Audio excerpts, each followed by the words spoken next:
Eh bien, chers amis de Saint-Pierre et de Saint-Jacques, bonjour à vous. J'espère que vous vivez le déconfinement avec sérénité et que vous ne faites pas d'imprudence. En ce vendredi, laissons-nous tout d'abord emporter par l'enthousiasme du psaume 56. Mon cœur est prêt, mon Dieu. Je veux chanter des hymnes. Éveillez-vous, harpe, cithare. Trop souvent, nous sommes renfrognés, repliés sur nous-mêmes. Ce psaume nous invite à sortir de nos enfermements en contemplant l'amour et la vérité du Seigneur. Ne nous laissons pas abattre par la morosité ambiante. Soyons éblouis par la gloire du Seigneur qui domine la terre. N'hésitons pas à reprendre cette prière plusieurs fois dans la journée. Elle nous permettra de mieux saisir de quel amour parle à la fois le psaume et l'évangile. Souvent nous sommes surpris que l'amour puisse faire l'objet d'un commandement. Mais en fait, ce terme employé si souvent par saint Jean dans son évangile ne désigne pas d'abord le sentiment spontané que peuvent éprouver deux amoureux l'un pour l'autre. Il s'agit d'un choix délibéré qui nous place à la source de la vie et nous relie à Dieu lui-même. Ce choix que nous trouvons exprimé tout au long de la Bible, en particulier dans les propositions d'alliance que le Seigneur ne cesse de faire à son peuple. Par exemple dans le Deutéronome au chapitre 30. Tu choisiras la vie, toi et ta descendance, en aimant le Seigneur ton Dieu. Ce choix de l'amour entraîne toute une suite de conséquences.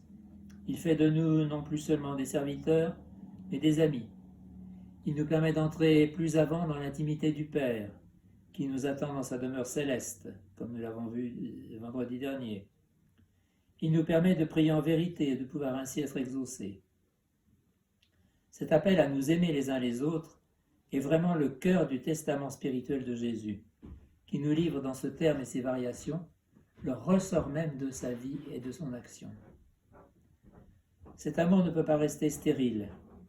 Il doit apporter du fruit, comme nous l'avons entendu mercredi dernier dans la parabole du vigneron, de la vigne et des sarments.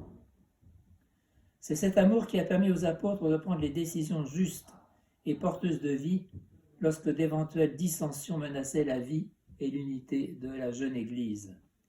Rappelons-nous la manière dont a été résolu le conflit entre les différents groupes linguistiques au chapitre 6 des Actes, avec l'institution d'un nouveau groupe de ministres, et admirons comment ces mêmes apôtres, après avoir prié l'Esprit Saint, ont su dépasser l'opposition entre les tenants d'une fidélité sans faille mais fermée à la loi mosaïque, et ceux qui se tournaient spontanément vers Dieu et faisaient déjà donc partie du peuple de Dieu.